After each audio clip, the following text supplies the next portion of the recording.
那天夜裏下着雨，電梯門剛合上，一個女人的尖叫劃破空氣。救命啊！救命！我衝過去時，看到她渾身濕透，眼神慌亂，好像被雜麼東西追着。可我船沒來得及問，她就直直地倒進我懷裡。那一刻，我只引見自己的心跳聲，她的體溫一點點冰下去。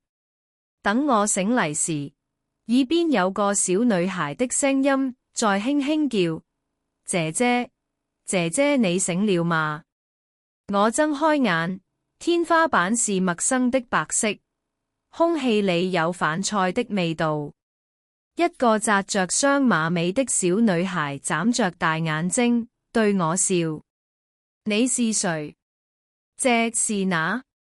我雙指發緊。這是我家啊，是我爸爸救了你。她笑着，像是在講一件再平常不過的小事。我低頭一看，身上合着一條乾淨的毯子，手邊放着一杯溫水。你爸爸？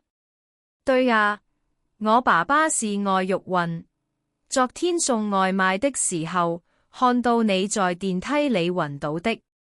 我愣住了，腦子裡一片空白。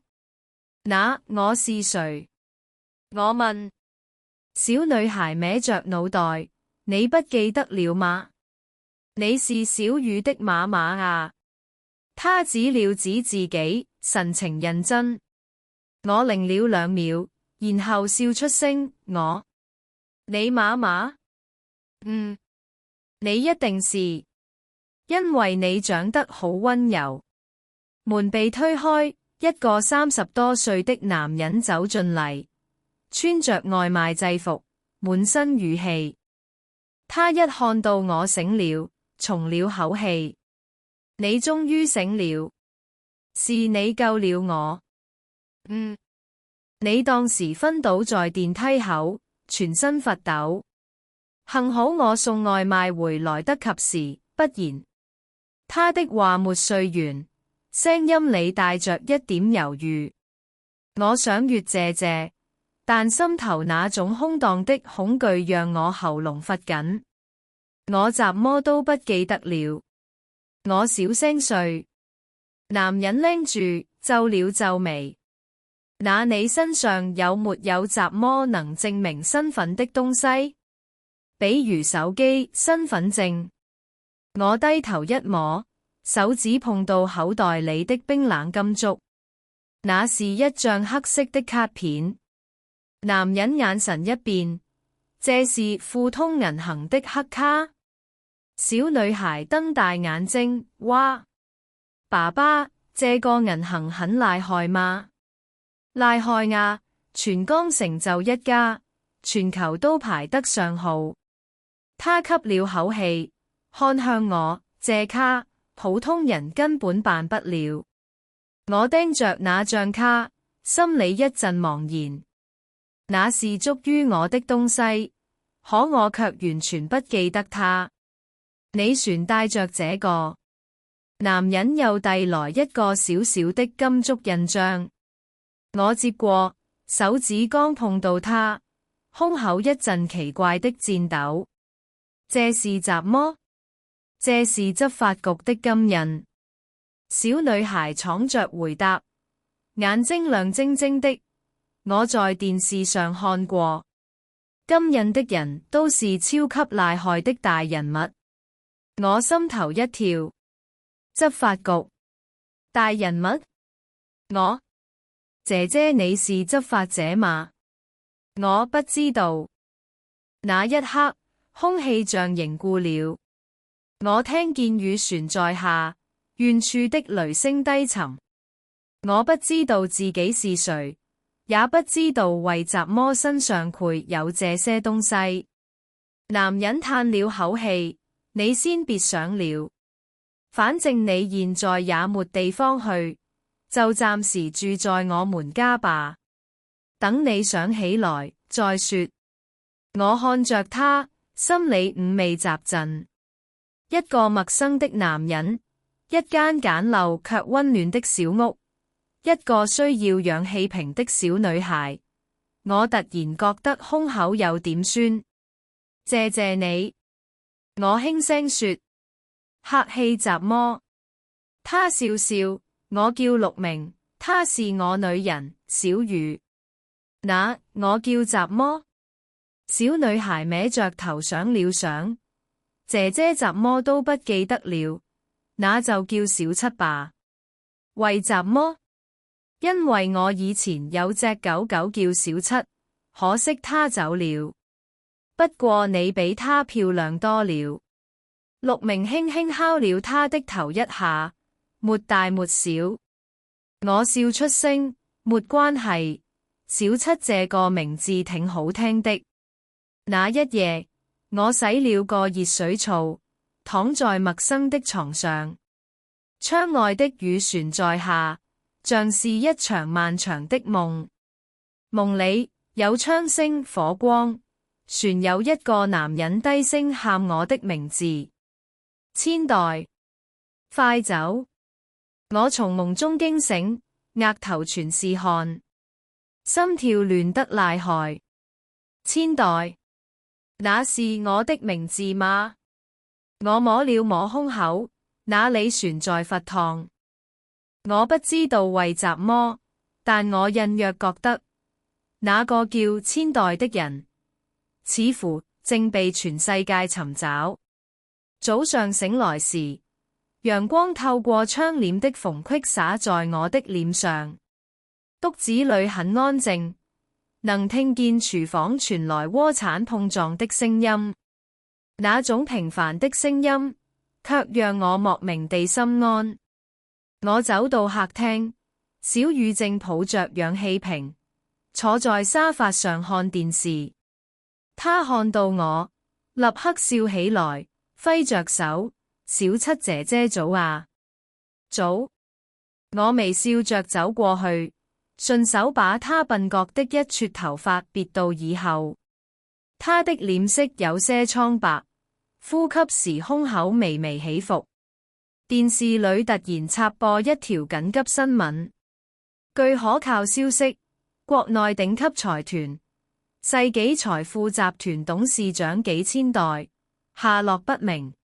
目前世紀財富股票開盤暴跌30%，警方與執法局已介入調查。我怔住了，那個名字像一道閃電劈進腦海。紀千代。我耳邊咣地一聲，整個世界安靜下來。那不就是我昨晚在夢裏聽見的名字嗎？姐姐，你怎麼了？小雨拉了拉我的袖子，我強擠出一個笑容，沒事，只是有點頭暈。陸明從廚房出來，手裏端着2碗粥。小七，吃早餐吧。我看着他，想問些什麼，卻又不知從哪開口。粥的香氣很淡，卻格外溫暖。我低頭喝了一口，忽然覺得眼眶發熱。或許失憶的人都會這樣，不記得自己是誰，但會對溫柔特別敏感。小雨把碗裏的雞蛋推給我，姐姐吃，我吃不完。那你呢？我吃粥就夠啦。他笑得天真，我卻心頭一緊。那孩子的手背上布滿細細的針眼痕。我抿着嘴沒說話。吃完飯後，陸明出門送外賣，小雨坐在客廳裏畫畫。我走到窗前，看着他騎着電動車穿過人群。他那件舊外套被風吹得鼓起，背影單薄卻倔強。我突然想起剛剛的新聞，紀千代，那真的是我嗎？我翻出那張富通銀行的黑卡和金印，心裏七上八下。卡片的光澤在陽光下閃爍，今印摸起來冰涼，那不屬於一個普通女人。姐姐，你在看什麼啊？小雨湊過來，眼神亮亮的。這些東西你見過嗎？她搖頭，沒有。不過爸爸說，這金印好厲害，是電視裏的執法官才有的東西。執法官？我輕聲念着。金印執法官在執法局裏是很厲害的人呢。我笑了笑，那姐姐以前會不會是壞人？才不會，姐姐一定是好人。你救了我爸爸啊！她說得認真，我卻低下頭，握緊那個印章。如果我真的是幾千代，那我不是救人，而是被追殺的人。那天下午，我決定出去一趟。街道上人來人往，我穿着陸明借給我的外套，走進一家富通銀行的分行。你好，女士，請問需要什麼服務？我要取錢。我盡量讓自己語氣平靜。請使用自助機。我點點頭，插入黑卡。螢幕立刻跳出提示，請輸入密碼。我拎住了。密碼？我不知道。試了幾個常見的組合，結果都顯示錯誤。我轉身問服務員，能不能人工辦理？他看了我一眼，神情忽然一變。這卡是假的吧？保安把他攔下。什麼？我還沒反應過來，兩個保安就朝我走來。等一下，這卡是我自己的。你少說謊，這是富通銀行黑卡，整個江城也沒幾個人有。混亂之中，一名中年男子快步走來，怎麼回事？經理，他拿假卡取錢。假卡？給我看看。男子接過卡，臉色立刻變了。誰讓你說是假的？這是儲物黑卡。他轉身朝我90度鞠躬，尊敬的女士，十分抱歉，我們員工誤會了。保安全都擰在原地。請你跟我來。經理恭敬地引我進入一間密室，房裏燈光柔和，四周都是保險櫃。請刷卡，然後進行人臉識別。我照做。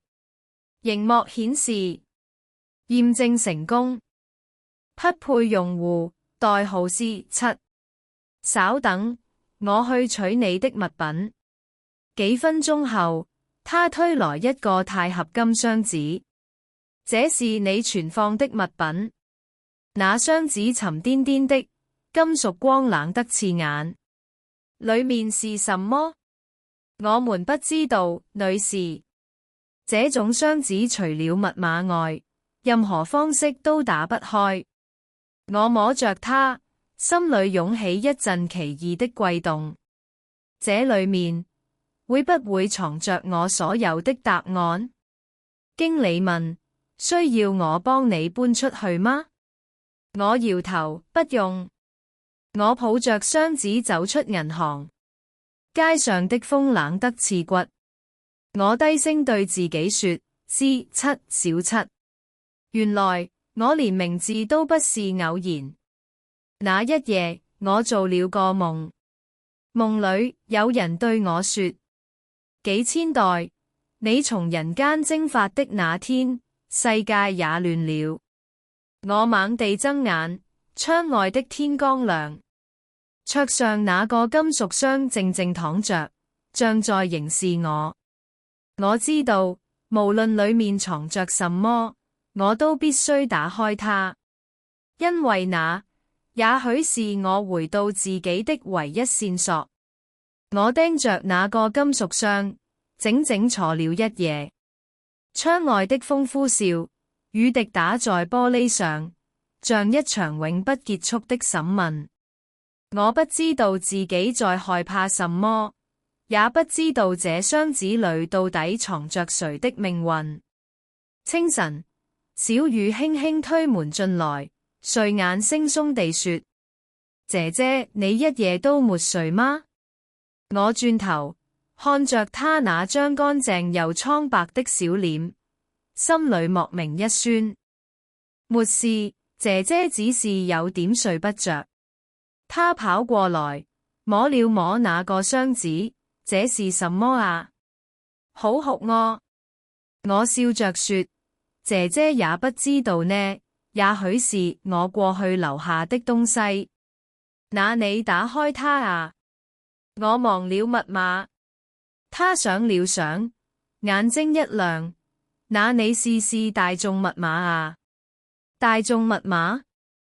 我有點發懵。對啊，像8888、1314、0000這些。我忍不住笑了。你這小腦袋，連密碼都會猜。可當我真的輸入那些組合時，系統冷冷的提示音一片片響起。密碼錯誤，剩餘2次嘗試機會。小雨被嚇了一跳，這箱子好空哦，還會倒數的。我深吸一口氣，停止了手上的動作。如果再錯2次，它就會自毀。我放下手，閉上眼，腦子裏像有霧。有那麼一瞬間，我看到自己穿着黑色西裝，坐在一間會議室裏，桌上放着同樣的箱子。有人在說：董事長，密碼設定完成。而我冷冷地回答：用我生日。生日？那我的生日是什麼？腦海裏閃過一個男人的聲音，低沉、溫柔，帶着一絲笑意。千代，今天是你生日，別再忙了，陪我吃頓飯，好嗎？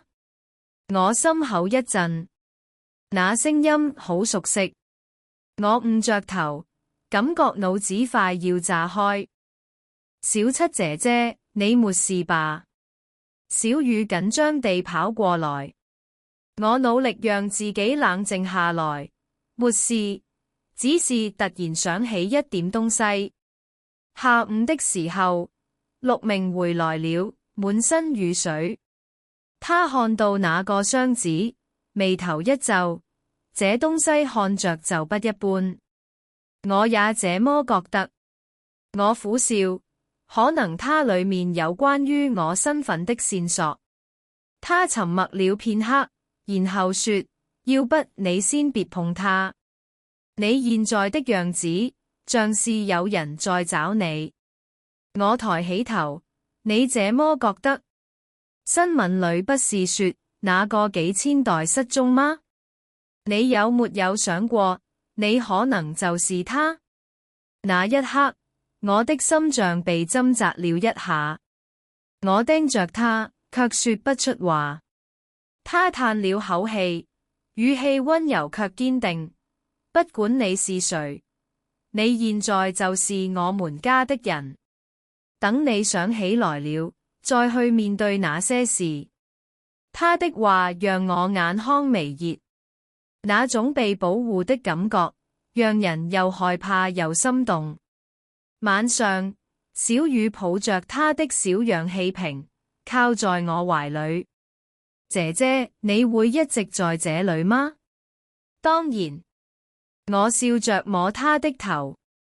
那太好了，我希望每天醒來都能看到你。她的聲音輕得像一縷風。我看着她胸口那細微起伏的呼吸，心裏忽然湧上一種說不出的痛。我知道他的病很重，夜裏我輾轉難眠，直到凌晨，我終於下定決心，我不能再等，我必須弄清自己是誰。我穿上外套，抱着那個箱子，獨自走向外面。街上燈光昏黃，空氣裏有潮濕的霧氣。銀行已經關門，我只好沿着長街一直走。走着走着，一個熟悉的標誌出現在視線裏。執法局江城分部。我腳步停住，胸口一緊。那個金印，此刻在我手心裏發出微微的熱。我站在門口，仿佛有什麼力量在召喚我，可我還沒來得及進去，就聽見一陣急促的腳步聲從身後傳來。你站住！我回頭，只見兩個穿着黑衣的男人快步走來，眼神冰冷。你是誰？其中一個冷聲道。我握緊箱子，我只是路過。別說廢話，跟我們走。他們伸手要找我，我下意識地往後退。下一秒，腦中一片白光。我不知道哪來的力氣，抬手一擋，竟瞬間把那人震開。他倒在地上，眼神驚懼。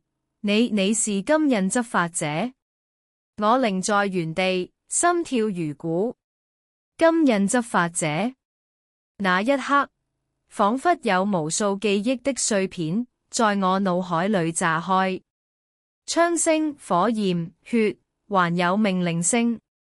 目標幾千代，擊殺。我差點站不穩。那意味着什麼？我是獵物，還是獵人？我拼命往回跑。回到小屋的時候，天已經亮了。陸明正準備出門，看見我滿身是汗，神情驚訝。你去哪了？我去找答案。他皺眉，找到嗎？我搖頭。那就別再去找了。他語氣低沉，有些真相不見得是好事。我望着他，忽然覺得那句話裏藏着另一層含義。陸明，我輕聲問，如果我不是現在的我呢？如果我是一個你根本惹不起的人呢？他停下腳步，沉默了片刻，然後淡淡地說，那又怎樣？你醒來那天，我看到的是一個需要被救的人，僅此而已。他說完，轉身出了門。我望着他的背影，心裏翻起莫名的痛。而桌上那個密碼箱，在陽光下閃爍着冰冷的光。他似乎在嘲笑我。你以為你能逃出命運嗎？那天的天氣很怪，風像被困住的野獸，在樓縫裏呼嘯。小雨的笑聲變少了，他的臉比前幾天更蒼白，連呼吸都變得急促。我坐在床邊，握着他的手，那小小的手心冰得嚇人。姐姐，我是不是生病變嚴重了？他的聲音輕得幾乎聽不見。沒有，小雨只是有點累，休息一下就好了。我強笑着，卻感覺心在發抖。陸明站在一旁，神情緊繃。醫生說他的心臟開始衰竭，必須盡快做手術。那手術要多少錢？他低下頭，喉嚨動了動，15萬。我拎住了。那金額對於一個送外賣的男人來說，就像天文數字。我去借錢。陸明說。我看着他疲憊的臉，眼淚幾乎要掉下來。小七，你別亂想，我一定會想辦法的。我也會。我說。他離開後，我坐在病床邊，聽着小雨微弱的呼吸聲。那一刻，我突然覺得世界又開始旋轉。我不能什麼都不記得，我必須找到能救他的方法。下午，我再次打開那個金屬箱，指尖在密碼盤上顫抖。生日，那男人說過，今天是你生日。是什麼時候？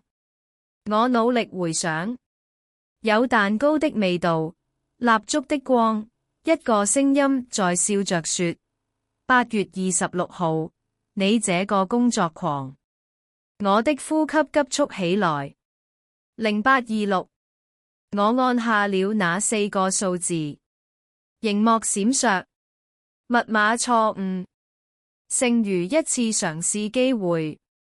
我嚇得一身冷汗，再錯一次，他就會自毀。我閉上眼，深呼吸，冷靜。我看着箱子上的反光，忽然看到自己眼中的影子。那一刻，有一個名字在我心底響起，幾千代。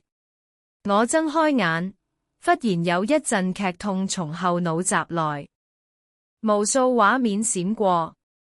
我坐在辦公室裏，桌上堆着檔案，有人闖進來開槍。我倒在地上，血流進地毯。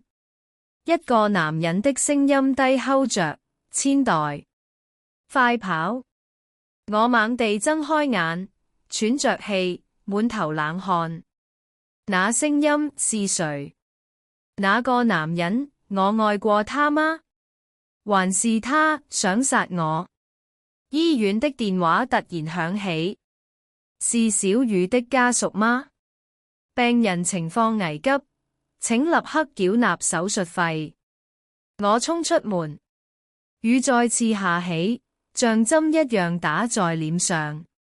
我跑進醫院，醫生滿臉焦急，病人心臟已經衰竭到極限，必須立即手術。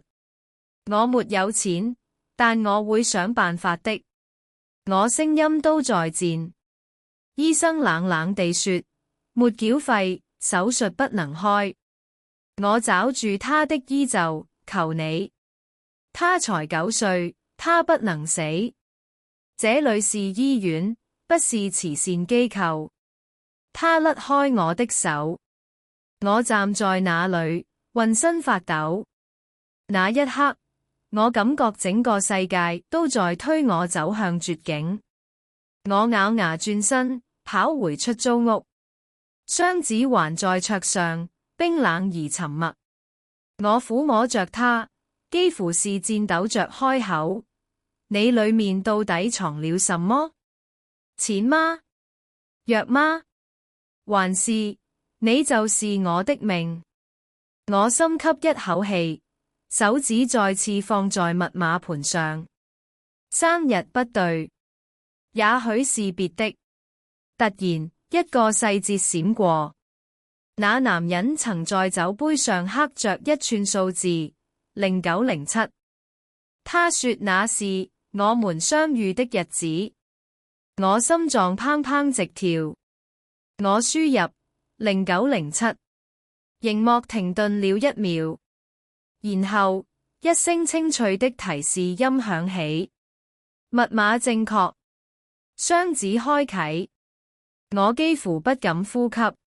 箱子緩緩打開，裏面只有3樣東西：一張照片、一份文件，還有一支黑色的 USB。照片上是我和那個男人，他穿着黑色西裝，手摟着我的肩，笑得溫柔，而我的笑容明亮得像不屬於這個世界。我翻開文件，上面印着醒目的標題：執法局特級金印代號是7幾千代。我整個人都僵住了。原來我真的是執法者。可為什麼我會失憶？為什麼有人要殺我？ USB 插進筆電後，螢幕立刻亮起。一段錄像播放出來，畫面裏的我，眼神冷漠。如果你看到這段錄像，代表你失去了記憶，你的身份暴露，整個執法局都在追殺你。你唯一的任務，保護金印，找出幕後指使的人。我渾身發冷，那錄像裏的我，語氣平靜，像在宣告命運。突然，門外傳來一陣急速的敲門聲，乒乒乒。小七，快開門！是我，是陸明的聲音。我衝去開門，他滿臉雨水，喘着氣。小雨搶救中，我手裏的箱子差點掉下。他還有希望嗎？醫生說，若再拖幾分鐘就……我衝出屋子，抱着他一起跑回醫院。走廊的燈光冷得刺眼，我看着搶救室的紅燈，整個人僵在那裏。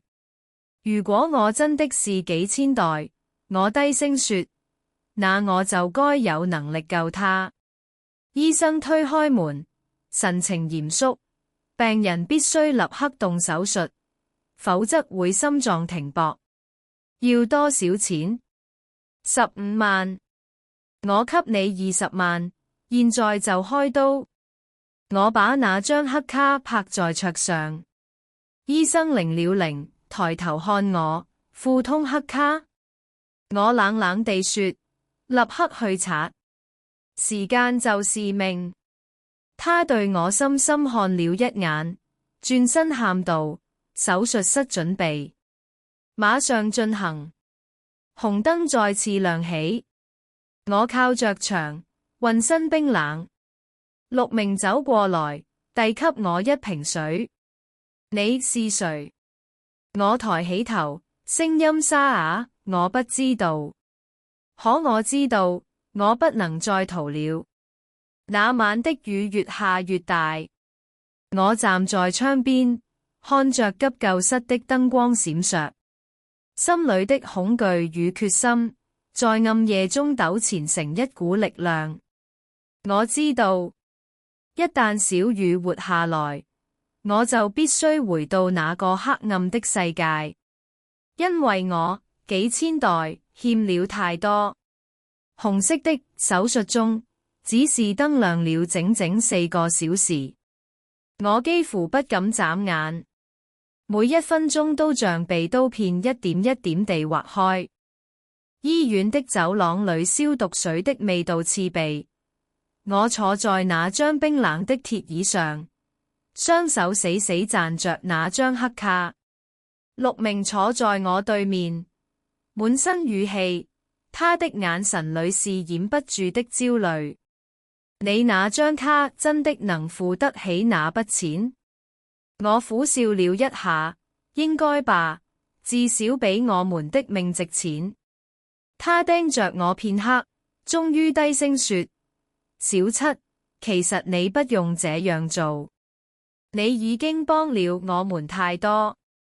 我搖頭，救他不是幫，是還。我欠的太多了。我看着自己的手，指尖發抖。就在這時，手術室的門啪地打開，醫生摘下口罩，長長地吐出一口氣。手術很成功，孩子暫時脫離危險，但還需要觀察12小時。我全身的力氣瞬間被抽空，幾乎要跌坐在地。謝謝你，真的謝謝你。那天夜裏，我沒有回家，我守在ICU外，看着小雨小小的身影被機器包圍。他臉上罩着氧氣罩，像一隻正在努力呼吸的白鳥。我伸出手，隔着玻璃輕輕貼在他的方向。你要活下去，小雨。我低聲說，你活着，姐姐才有理由繼續找回自己。忽然，有人輕拍我的肩膀，我回頭，是那位院長。他穿着白袍，滿頭雙白的頭髮，眼神卻深沉有光。你是小七？我點點頭。能跟我聊一聊嗎？我們坐在醫院頂樓的會議室，窗外是昏黃的城市燈光，遠處的霓虹在雨霧裏閃爍。他靜靜看着我，語氣緩慢。董事長，你真的一點都不記得我了嗎？我拎住，什麼？他微微一笑。你是世紀財富集團的董事長，幾千代。那一刻，空氣似乎都被抽空。你3年前曾資助這家醫院，我當時就是院長。這間醫院是你集團旗下的資產。我完全說不出話，只覺得腦子裏的每一根神經都被撕扯着。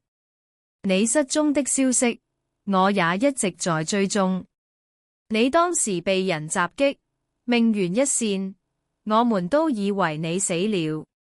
那你怎麼確定我就是他？院長沉聲道：因為你體內的基因資料，我們留有備份。剛才檢查的時候，我比對過了，我整個人僵在椅子上。可是，我為什麼會失憶？你的體內有高濃度的一氧化氮衍生物，這是一種會暫時破壞記憶區的神經抑制藥。有人想讓你忘掉一切。我緊握拳頭，是誰？他搖頭，我不清楚。但你最好暫時不要露面，你回去，會再次陷入危險。我不怕。我冷冷道。他嘆息了一聲。我知道你不怕，但你身邊那個孩子還需要你。我沉默了。第二天，小雨被轉入普通病房。陸明一夜未睡，眼底布滿血絲。醫院說費用全免，還說小雨的病情特別，會由他們全程治療。我心裏一驚，那明明是我昨晚拜託院長的結果，可陸明不知道。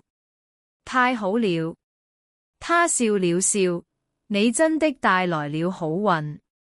我沒有回答，只是輕輕看着他。那個男人每次笑的時候，都會讓我覺得世界暫時變得柔軟。但我知道，柔軟的背後是危險的邊緣。晚上，院長派人通知我去做全面檢查。那是一間密閉的實驗室，四周是冰冷的白光。我坐在儀器前，任由針管插進血管。你的記憶會慢慢恢復。院長的聲音在耳邊回盪。但在那之前，你要小心。執法局裏有人背叛了你。我驚訝地抬頭，執法局背叛？沒錯。他拿出一份報告遞給我，上面有一個名字，局長沈樂韓。是他下的命令，要執法者暗殺你。我死死盯着那張紙，指尖微微顫抖。沈樂韓，那個曾在我記憶裏給過我生日蛋糕的男人。我忽然覺得惡心。為什麼？因為金印。院長低聲說，那枚金印不只是執法權的象徵。它可以調動全國秘密機構的資料系統，誰掌握它，誰就能控制真相。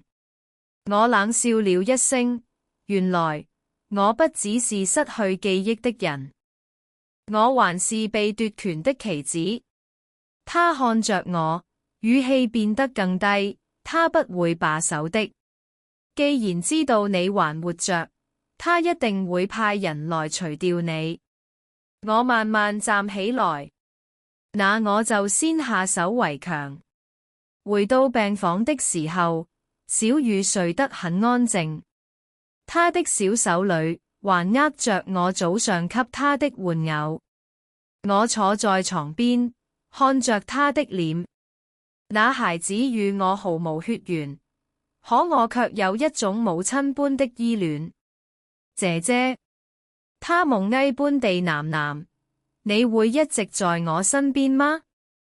我心一痛，低聲回答，會的，永遠。窗外的雨又開始下，我知道那場雨裏正有黑影在靠近。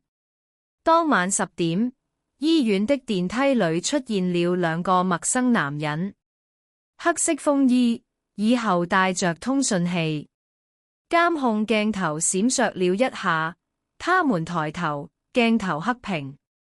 我在病房裏敏銳地察覺到了異樣，走廊太安靜了，連護士站的燈都滅了。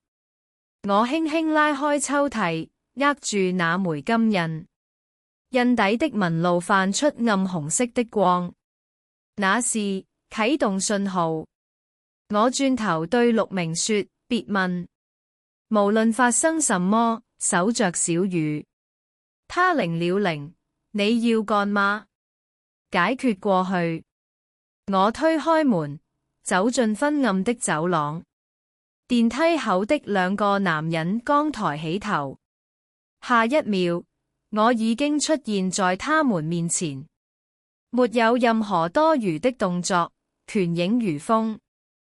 一個人倒下，另一個掏槍，被我反手擊中手腕，槍掉在地上。誰派你們來的？我冷聲問。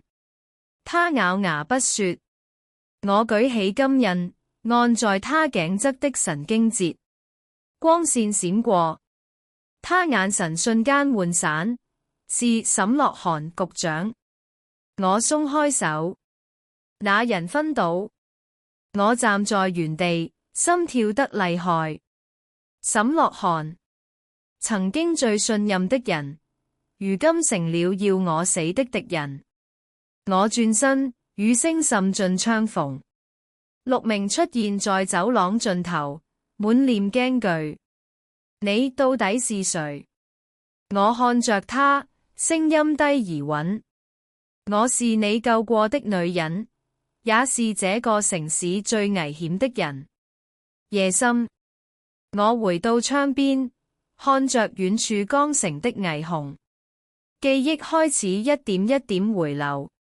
那些曾被我親手建立的帝國，那些被背叛的夥伴，那些血與火的陰謀，全都湧了回來。我閉上眼，輕聲對自己說：幾千代，你的戰爭才剛開始。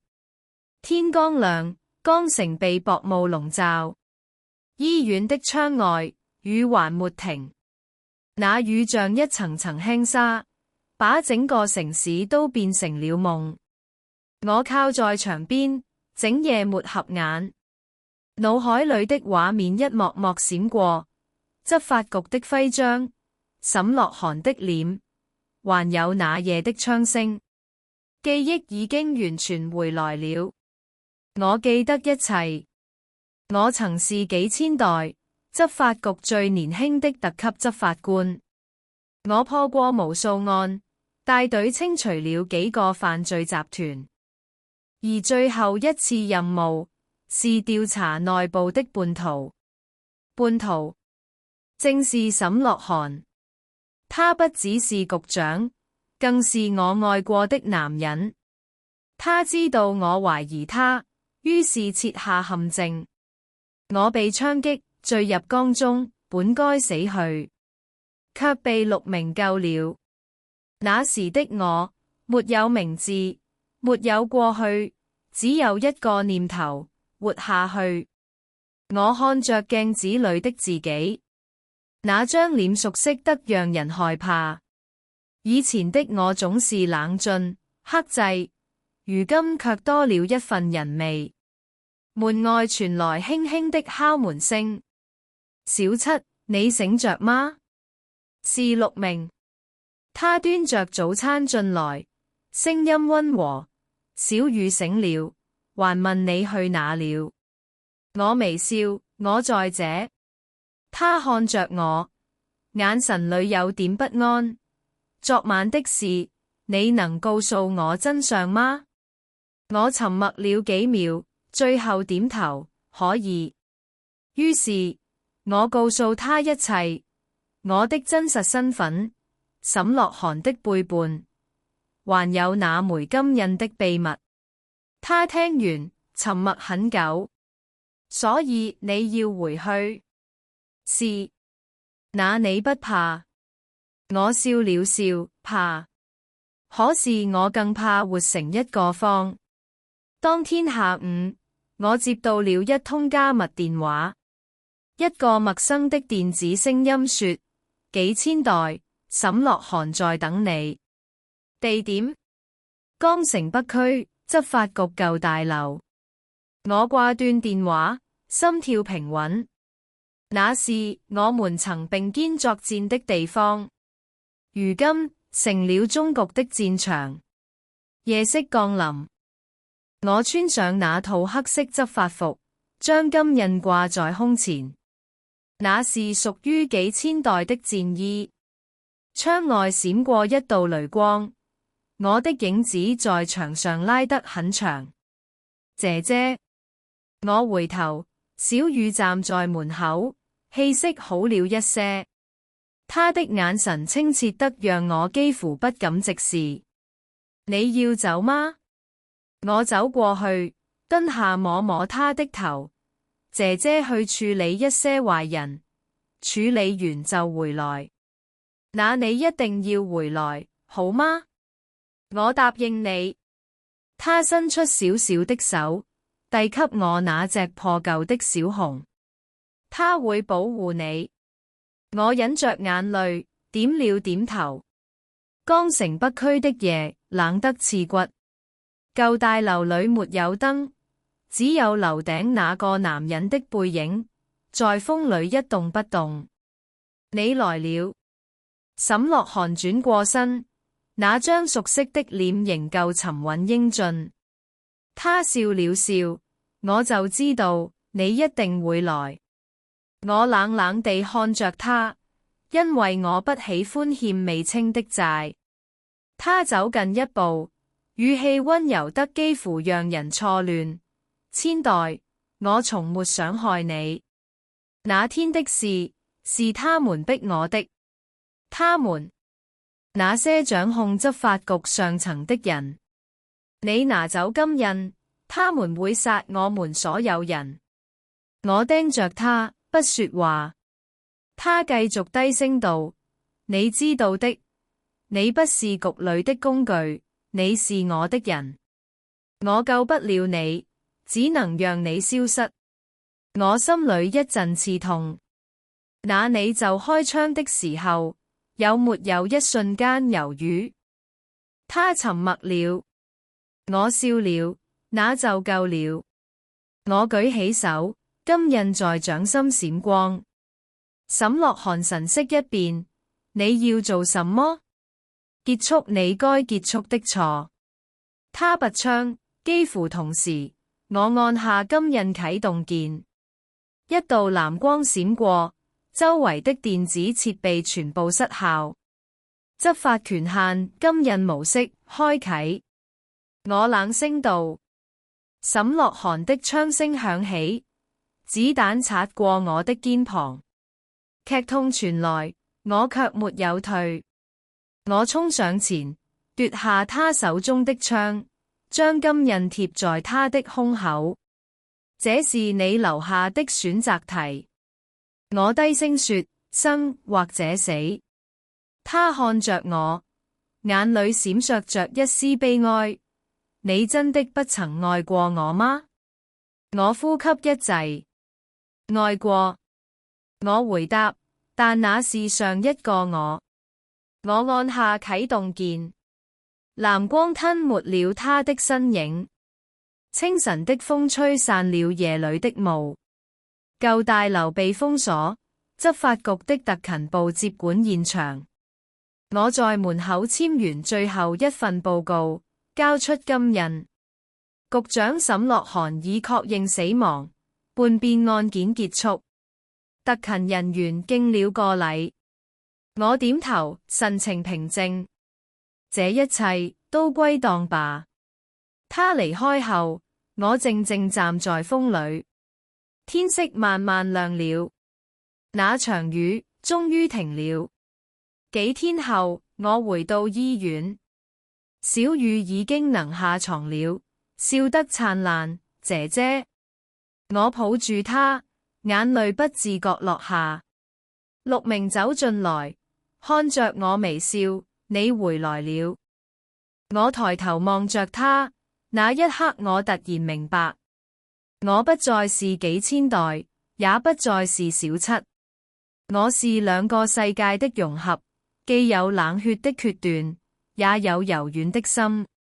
傍晚的陽光落在病房裏，我坐在窗邊，小雨靠在我肩上。他小聲問：姐姐，你現在要去哪裏？我輕輕笑了，去哪裏都行，只要有光的地方。遠處的城市開始亮燈，新的日子靜靜地展開。我在心裏對自己說：幾千代已死，小七重生，而我終於自由了。